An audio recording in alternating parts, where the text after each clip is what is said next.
সম্পর্কে আমি যে কথাটা বলবো,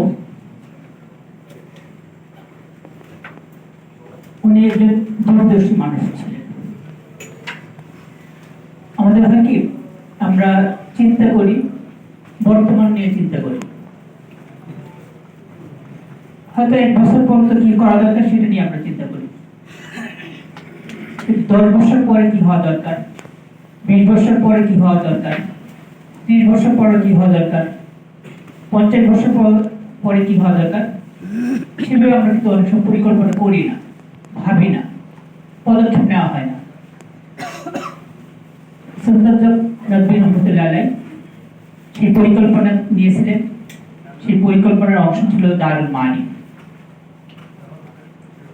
যার শিক্ষা ব্যবস্থা, যার শিক্ষা কারিকুলাম, আদর্শ, দৃষ্টিভঙ্গি সবকিছু যদি বিবেচনা করা হয়, তাহলে ওনার যে সিদ্ধান্ত ছিল সেই সিদ্ধান্ত ছিল যুগান্তকারী এবং আমাদের জন্য পথ প্রদর্শক।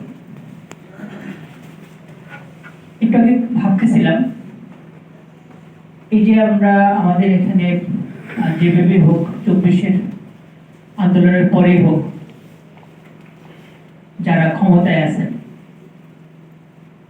আমি যখন ছাত্র 1982-92, তখনকার সময় একটা পরিকল্পনা ছিল যে 30 বছর, আগামী 30 বছর পরে ওনারা ক্ষমতায় আসবেন। 30 বছরের জায়গায় 33 বছরের মাথায় বা 32 বছরের মাথায় ঠিকই ক্ষমতায় আসলেন।